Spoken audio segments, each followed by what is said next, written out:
It was interesting though. Like I was just telling you, we were sitting there chatting with some people, and there was a few people from Calgary, and I was like, what brought you to Montreal? I found it especially odd, just because Calgary is quite like very west, proper west, and they came out here.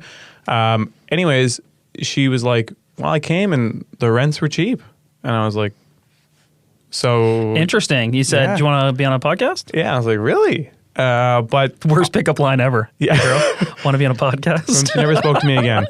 But yeah, no. So she said the rents were cheap, and she decided to stay. And then I was kind of looking into it, and yeah, the rents are really affordable in Montreal. Actually, homes in general are reasonably affordable.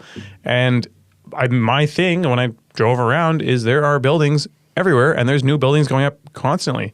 So what constitutes affordable? Did you get any numbers from her, like where she's staying and what she's paying? Yeah, so she was, I think, paying, but she's downtown. But she had like a nice 1-bedroom plus den for around $1,200. Wow, that is good. And it's kind of a character style property. I didn't get any photos or anything.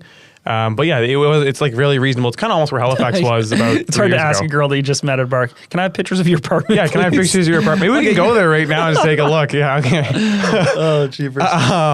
But yeah, so it was just interesting to hear. And I really think it's the fact that they have so much development. And they have, not only is it like, I'll give them credit, they don't have a ton of necessarily massive 90-story buildings. They do have quite a few big ones, but they have a lot of like 4-story, like totally infill, scale. I noticed that as well when I was there. I mean, I wasn't looking specifically at it, but it is a city that blends history and streetscape with infilling units.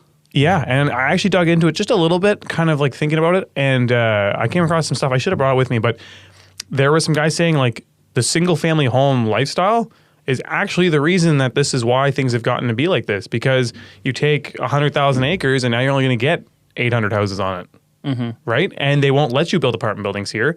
And it causes this issue where you don't have all the housing, where they used to just build apartment buildings. That's what it was. I was looking at, I said Vienna, we're going to talk about this another day, but Vienna does these massive sprawling housing complexes, and they have a really good handle on their affordable housing. And they said, the thing is, we don't allow developers to come in here and do these massive single family home neighborhoods, right? Because they screw up the ratios so bad. You need apartment buildings. That's another thing I'd be curious to hear about some of these cities where people reference, oh, it's affordable here and there's this and there's that. How far do they drive before they hit well and septic? Yeah. Because here in Halifax, you don't drive very far. 12 minutes. Like we're sitting right now in Dartmouth, less than 12 minutes and you're at well and septic, which means you're putting one home for every acre.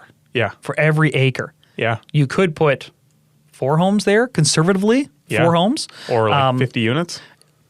Yeah. Or if you were doing even side, but like there's something to be said for that as one of the reasons. We've spoken about a few reasons, but certainly if we could expand municipal services, it would open up some of these areas. And that's another thing that no one's talking about because that's a major expense.